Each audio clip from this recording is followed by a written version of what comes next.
It's 11:47 p.m. You're not sleeping. Instead, you're staring at the four numbers on your screen, your portfolio balance, and your thumb keeps refreshing it like it might magically say something different the third time around. But it doesn't change. Here is a fascinating truth about the financial industry. The people paid to manage that number are often the last ones to warn you before it drops. It's not because they aren't smart, it's because telling you to get out could cost them your business. Over the next few minutes of this video, we're going to uncover exactly what they know and how to protect your money before they have to admit it. We usually assume financial bubbles are built on a scam, but that's totally backwards. The biggest bubbles in history were built on the best ideas anyone had ever seen. Take the railroads, for example. Just like the little train and light bulb you see here. They were going to stitch an entire continent together. Everyone knew it. So all the money piled in at once. And despite being a brilliant idea, it collapsed as an investment simply because too much money chasing a great idea always overshoots the landing. 25 years ago, it happened with the internet. Amazon stock climbed almost 7 times over in a single year. But then the crash hit, and look at that giant number on the screen. It lost 92% of its value. Not because the internet was fake, it went on to swallow retail whole. The idea was completely right, but the price everyone paid for it was completely insane. That's the part that never makes it into the headlines. The more obviously world-changing an idea is, the bigger the bubble it inflates. So, if being right about the idea doesn't protect you from losing everything, then what actually happens to people like you and me when a bubble breaks? You don't even need to own a single share for a bubble to impact your life. When the market cracks, the companies that flew the highest, like our little rocket ship here, cut jobs first. They hired the fastest on the way up, so they shrink the fastest on the way down. 1929 erased over 30% of stock market value, triggering a decade-long depression. 1972 wiped out 65% of the most trusted companies on Wall Street. This is the pattern.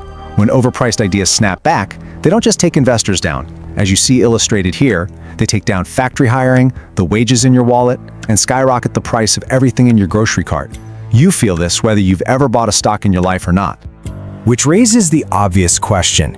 If this pattern has repeated for over 100 years, and it's this well documented, why has nobody warned you before it happens? Because the people paid to manage your money have a business to protect. And telling you to get out is the fastest way to lose you as a client forever. Go back and check the record yourself. 1929, 1972, 2000.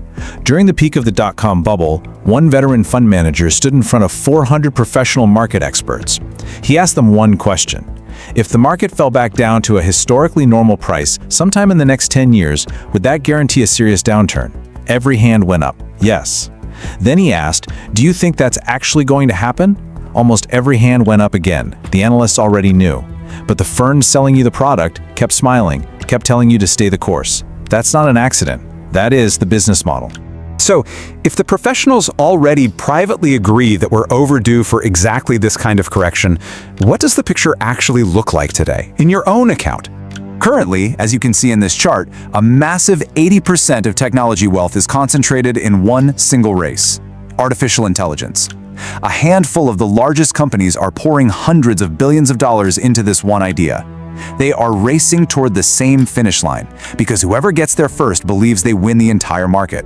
Now, this isn't a criticism of AI, it genuinely might be as transformative as the internet. But that's exactly the problem. The more obviously world-changing an idea looks, the more violently overpriced it becomes before the correction. By nearly every historical measure, just look at that pressure gauge hitting the red zone. We are sitting closer to the most extreme valuations ever recorded than most people watching this realize. Which leaves you with the most important question. Not whether this happens, history has already written that part 100 times. The question is, what do you do with the money sitting in your account today before history repeats itself? Here's the protocol, and the best part is, you don't need a finance degree to execute it. First, move a meaningful piece of your money out of concentrated bets on overcrowded stocks. Next, add exposure outside your home market. Because if you notice the difference on this chart, in the last 12 months alone, markets outside the US have quietly beaten the S&P 500 by a wide margin, even though almost nobody on your feed is talking about it. Next, hold 5 to 10% in something that isn't paper at all. Gold, silver, a physical store of value that doesn't depend on any company's next earnings call. And finally, understand the one asset most newer investors ignore: a bond.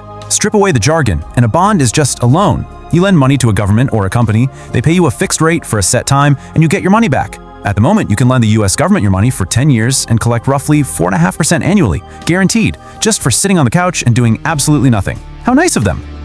Sure, it's boring, it's predictable, but in a market this overheated, you want to be the turtle on the flaming rock.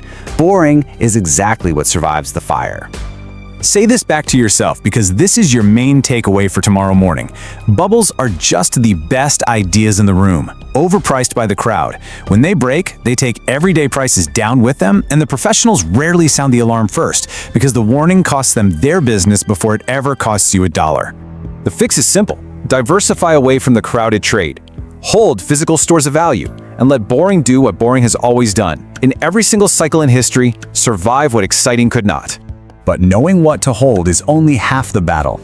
The other half is knowing which account each dollar belongs in to keep your wealth compounding even while the market freezes.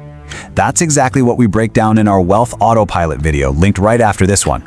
Watch that next before you move a single dollar.